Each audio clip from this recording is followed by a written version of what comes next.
皆さんこんにちは。ယခုတစ်ခေါက်မှာကတော့ noni grammar လေးနဲ့ပတ်သက်ပြီးတော့မှရှင်းပြပေးမှာဖြစ်ပါတယ်။ noni လေးကိုဘာသာပြန်မယ်ဆိုလို့ရှိရင်ပေမဲ့ဓာတ်နဲ့လောက်ပေမဲ့လောက်ပတ်လောက်ရဓာတ်နဲ့ဒါမျိုးလေးဘာသာပြန်ပါမယ်။ဘယ်လိုအချိန်ဒီမှာသုံးမလဲဆိုရင်ကကြတော့ကိုမျှော်မှန်းထားတဲ့လောက်ကိုလောက်တဲ့လောက်ဖြစ်မလာတဲ့အခါမျိုးစန့်ကျင်ဘက်အခြေအနေဖြစ်သွားတဲ့အခါမျိုးပေါ့နော်။ဒီစန့်ကျင်ဘက်ရလက်တွေထွက်လာတဲ့အခါမျိုးပါဆိုရင် noni လေးကိုသုံးပါတယ်။ noni လေးကိုသုံးမယ်ဆိုရင်私တို့က grammar အနေနဲ့က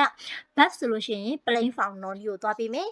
adjective ဆိုလို့ရှိရင် adjective noni non-adjective ဆိုလို့ရှိရင် non-adjective noni noun ဆိုလို့ရှိရင်ကတော့ noun နာ noni အနေနဲ့တွဲသုံးပေးပါမယ်။ဒါဖြစ်လို့ရှိရင်ဒါဆိုလို့ရှိရင်တော့ဒီဥပမာစာကြောင်းလေးတွေကိုလေ့လာကြည့်ရအောင်။ 1番たくさん勉強したのにテストでいい点が取れませんでした。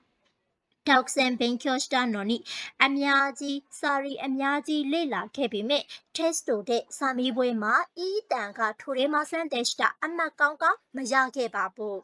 ဒီပန်မိုးစကူဟာရူနာနော်နီမကြမီຫນွေဦးရောက်တော့မှာဖြစ်ပေမဲ့မာရတိုတဲမိုဆာမူရီဒက်အလွန်အေးနေသေးတုံးပါပဲမာရဆာမူရီဒက်ဆိုအေးနေသေးတုံးမဲ့ဘလို့ရလဲဆိုတိုတဲမိုဆာမူရီအလွန်အေးနေပါတယ်ဆမ်ဘန်ရောက်ဆိုကူရှိတာနော်နီ彼は来ませんでした。約束をしたのにဂတိပေးထားလျက်ဂတိပေးထားရဲ့ဒါနဲ့ချိန်ထားခဲ့ပေမဲ့彼は来ませんでした。ကောင်းလေးကမလာခဲ့ပါဘူး။ရှုံးမယ်この建物は新しいのにもう壊れています。この建物は新しいのにもう壊れています。ဒီအဆောက်အဦဒီအသစ်ဖြစ်ပေမဲ့အသစ်ဖြစ်ပါလေဒါနဲ့မိုးခွာရတဲ့ imas ပျက်စီးနေပါပြီ။5番日曜日なのに会社へ行かなければなりません。